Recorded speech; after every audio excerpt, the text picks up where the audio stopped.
May mga gusto lang po akong i-clarify doon sa mga interviews at mga sagot ng nanay ko po sa mga interviews niya po. Unang-una po yung 70K na incentives po na sinasabi niya from World Championships 2021 po. Unang-una po 2022 po yun. At hindi lang po 70K yung na-receive ko po doon. Alam ko 6 digits po yun. Dahil 2 po yung nakuha kong medalya. After nun, mga bandang December, umuwi ako sa Pilipinas. Nakikita kami ng mama ko. At hindi niya sa akin sinasabi na na-receive niya na pala yung incentives ko from World Championships. Hindi ko pa po malalaman na na-receive niya na po yung incentives ko kung hindi ko pa po hinanap. Never ko na po na-receive yung incentives ko po na yon. At never ko na rin naman po na hiningi yun sa kanila. Binigay ko na at wala na po yun sa akin. Ang sa akin lang naman, gusto ko malaman kung saan napunta yung incentives ko po na yun. Yung principle po kasi dito wala po sa liit o laki ng amount po na incentives po na ginalaw niya. Kundi po sa pagtago at paggalaw niya nang wala ko pong consent, yung pinapoint ko po sa kanya. At yung about sa red flag daw po si Chloe na sinabi ng mama ko, hinusgahan niya po agad si Chloe sa pananamit at sa pag-akto po niya. Magkaiba po ng kinalakihan. Unang-una, lumaki si Chloe sa Australia at ayun yung nakagisnay niyang culture. At ibang-iba po talaga sa Pilipinas kung paano tayo gumalaw, magsalita o manamit po. At yung about po sa yung mauubos po yung anak ko, nasabi po ng mama ko. Unang-una po si Chloe po may sarili po siyang income. Lahat po ng nakikita niyong gamit o yung pag-travel niya kung saan-saan po. Galing po yun sa pinagpaguran niya po. At bakit naman po ako mauubos? Gaya nga po ng sinabi ko, si Chloe po may sarili po siyang income. And lahat po ng bank account ko po nasa mama ko po. At may mga instances po talaga na si Chloe po yung sumasagot sa akin that time po. Bukod sa incentives po, nasa kanya din kasi yung bank account ko sa monthly allowances sa pag-gymnastics ko. And nung nakuha ko na yung bank account ko po na yun, doon ko po nalaman na inuubos niya po yung laman nun. And nasa akin po yung mga bank statement ng withdrawal po na ginagawa niya po. Sabi niya pa nagsimula daw yung hindi namin pagkakaintindihan dahil kay Chloe daw po. Opo, totoo po yun.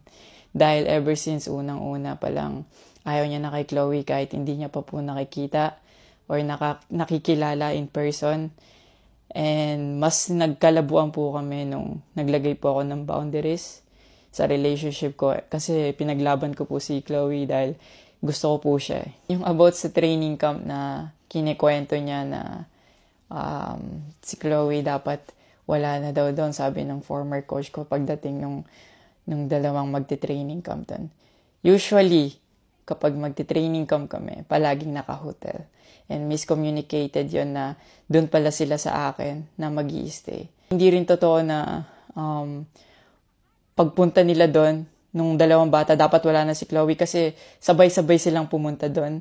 Actually, nagulat pa yung former coach ko kasi nandun si Chloe. Minelcome naman namin sila talaga. Nag-prepare kami para sa kanila. So, hindi ko alam kung bakit ganun yung mga sinasabi niya. At yung sinasabi niya po na yung dalawang bata po dahil si Chloe yan doon, yung nakabalandra daw yung puwet po. Bilang nakakatandang kapatid po, bilang boyfriend ni Chloe po, at bilang ate at kuya po, kami po aalagaan po namin sila. Hindi namin po gagawin yung mga iniisip niya na gano'n. Ang dumi niya mag-isip at hindi appropriate yon para sa akin at disrespectful yon actually sa akin and kay Chloe po.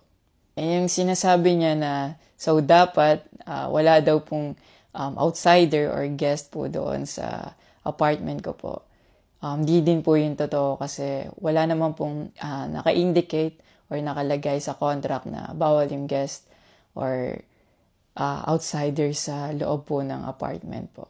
And actually, invited po si Chloe ng former coach ko from Japan nung SEA Games pa lang po sa Vietnam. So, sinabihan kami na invite mo na lang si Chloe sa Japan and doon kayo mag-hangout. Sabi niya pa na feeling niya daw, nilalayo ako ni Chloe sa kanila. Unang-una po yun, months before nun, kasi uuwi ako parang 3 days yun. Sinabihan ko na sila na mag-i-spend time ako kay Chloe. Nagpunta kami sa Baguio. Sinama ko si Chloe, nag-spend time kami. Nakikipaghalubilo naman po kami, hindi naman ako nilalayo ni Chloe. Actually, pumunta pa kami sa Pangasinan. Like, po kami doon, parang meet and greet. Yeah. Tapos after nun, nagpunta tayo ng Baguio. And then, ikaw pa nga nag-aya na yung sa bike. Yeah, because we didn't know what to do Yeah. after nung kumain, because they were like, oh, what do we do? I was like, oh, let's go sa Burnham Park. Yeah. So that we can take the little kids to go biking. Yeah. So I'll just attach a screenshot of me saying sorry at that time if they felt left out when we were all hanging out sa Baguio. So you guys can just pause and read. Actually, nagkita po yung mama ko and yung family ni Chloe twice po. And then, yun, nag-usap po sila. In the last resort, my family made a group chat Yeah. na kasama everybody involved because my family wanted to address kung ano yung issues ni mom mo towards me. Yeah, kasi marami na siyang pinapost. Yeah, madami na siyang pinapost. And even though my family knew na madami na siyang pinapost, my family still welcomed them, treated them with respect, and with no judgment na pinaringgan nila yung side ng mom mo, what she had to say about me and our relationship. And then, after the group chat, she left, your mom left, and wala siyang narinig anything from my family. May recent interview po kayo na kinakongratulate niyo po ako. Kung genuine po talaga kayo, maraming salamat po. Ina-acknowledge ko po yung pagka-congratulate niyo sa akin. Pero nagpa-flashback pa rin po talaga yung masasakit yung sinabi sa akin at yung mga hindi nyo pag-wish well sa akin. Like, tumatatak po yan sa akin talaga. Ang message ko po sa inyo na mag-heal kayo, mag-move on, at napatawad ko na kayo long time ago po. Pinagpipray ko na maging safe kayo palagi at nasa maayos kayong kalagayan dyan lahat. Tigilan na po natin to at i-celebrate na lang po natin yung mga ginawa po ng paghihirap, pagsasakripisyo ng bawat atletang Pilipino dito sa Olympics.